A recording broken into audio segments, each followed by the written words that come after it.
Good morning students. High school science का आज part 8 है, 8वां लेक्चर है। 8वें लेक्चर में आज आपको बताना था रासायनिक अपक्रियाओं के प्रकार। ये जो रासायनिक अपक्रियाएं आप जान ही गए हैं, रासायनिक अपक्रियाओं के प्रकार आते हैं। इसमें लिखा है किसी रासायनिक अपक्रिया के समय किसी एक तत्व का परमाणु, किसी एक तत्व का जो परमाणु होता है दूसरे तत्व के परमाणु में नहीं बदलता। ये तो कन्फर्म है, अगर कॉपर है तो कॉपर ही रहेगा, एल्युमिनियम है तो एल्युमिनियम ही रहेगा। जिस धातु का है वो या जिस तत्व का परमाणु है वो अपने ही तत्व के परमाणु में ही रहेगा, वो दूसरे तत्व के परमाणु में चेंज नहीं होता। केवल उसके परमाणुओं का आबंधन होता है। आबंधन का मतलब ये होता है कि परमाणु आपस में टूटते और जुड़ते हैं।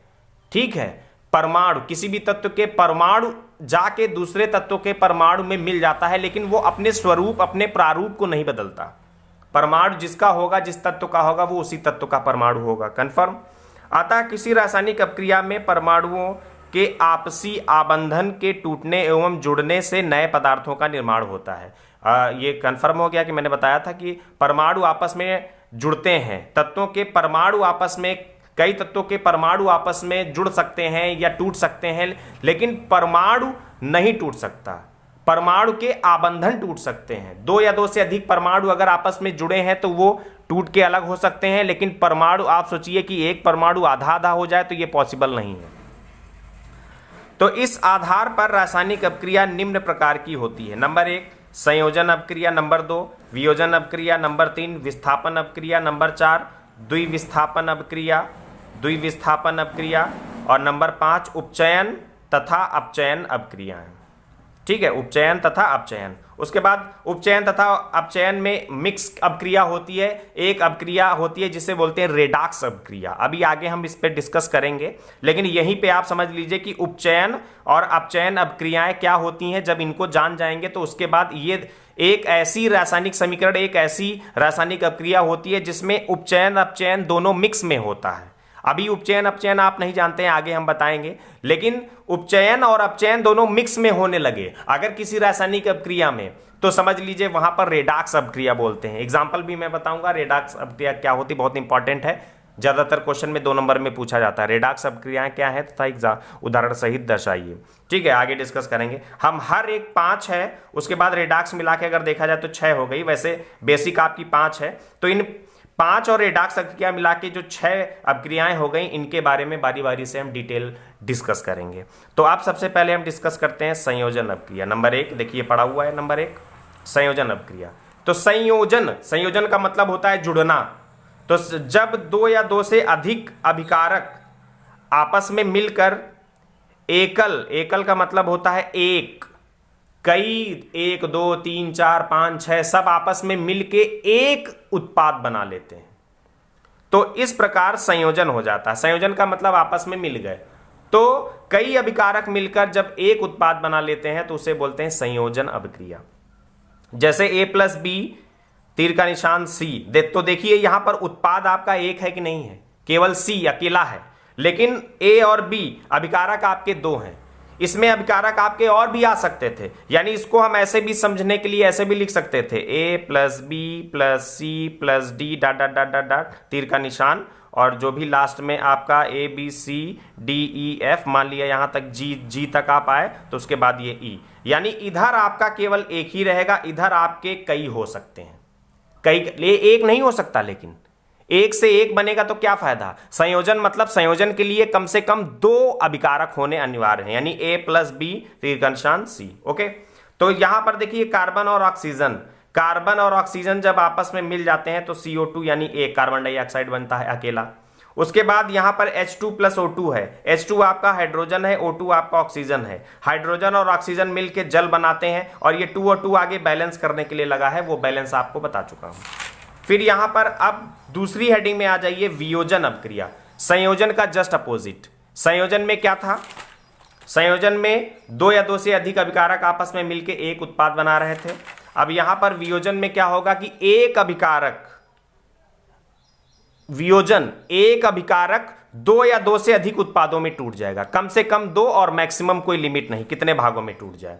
तो ये जस्ट अपोजिट है। तो देखो इसमें लिखा है जब एक अभिकारक टूटकर दो या दो से अधिक उत्पाद बनाता है तो उसे वियोजन अपक्रिया कहते हैं। इसमें देखिए अभिकारक एक है और इसमें आप देख रहे थे उत्पाद एक है, ठीक है, तो जस्ट अपोजिट है। तो ए टूट के बी प्लस सी, आगे D E F G H I J K कुछ भी हो सकता है, यानी कम से कम दो होने चाहिए।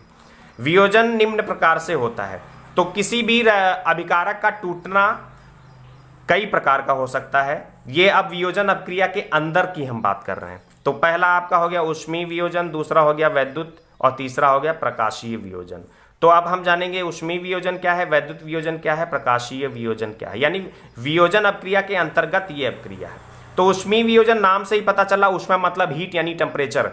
तो यानी अभिकारक को अगर ऊष्मा दी जाए और उसका वियोजन हो जाए, कोई भी एक अभिकारक है उसको अगर टेम्परेचर दिया जाए यानी गर्म किया जाए, नीचे से ऊष्मा दी जाए, तो ऊष्मा देने पर क्या होगा कि वह कई भागों में अगर टूट जाता है, कम से कम दो, मैक्सिमम कोई लिमिट नहीं, तो वहां पर आपका ऊष्मीय वियोजन होगा। तो देखिए यहां पर CaCO3 कैल्शियम कार्बोनेट, CaCO3 क्या होता है, कैल्शियम कार्बोनेट को जैसे ही गर्म किया जाता है तो वो कैल्शियम ऑक्साइड और कार्बन डाइऑक्साइड में CO2 में अलग अलग हो गया। तो देखिए यहां पर कैल्शियम ऑक्साइड अकेला था, हीट यानी ऊष्मा देने पर वह दो भागों में टूट गया, तो यहां पर ऊष्मीय वियोजन हुआ। इस एग्जाम्पल को आप समझ लीजिए। फिर अगला है वैद्युत वियोजन। वैद्युत वियोजन, वैद्युत मतलब इलेक्ट्रिसिटी। तो यानी अगर कोई अभिकारक है उसको हम वैद्युत धारा देने पर उसका वियोजन हो जाए, यानी वैद्युत धारा करंट देने पर अगर वो दो या दो से अधिक भागों में टूट जाता है तो वहां पर वैद्युत वियोजन होगा।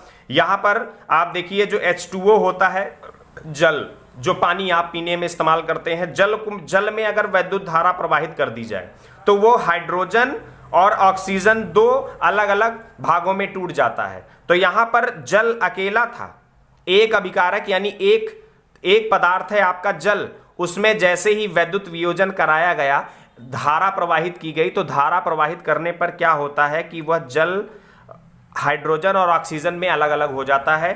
तो इस प्रकार यहां पर वैद्युत वियोजन हुआ। आगे बैलेंस करने के लिए 2 और 2 लगा दिया गया, बैलेंस तो आप कर ही लेंगे। फिर उसके बाद तीसरा टॉपिक आ गया इसी में, वियोजन अपक्रिया के अंतर्गत तीसरा पॉइंट है प्रकाशीय वियोजन। प्रकाशीय वियोजन यानी धूप।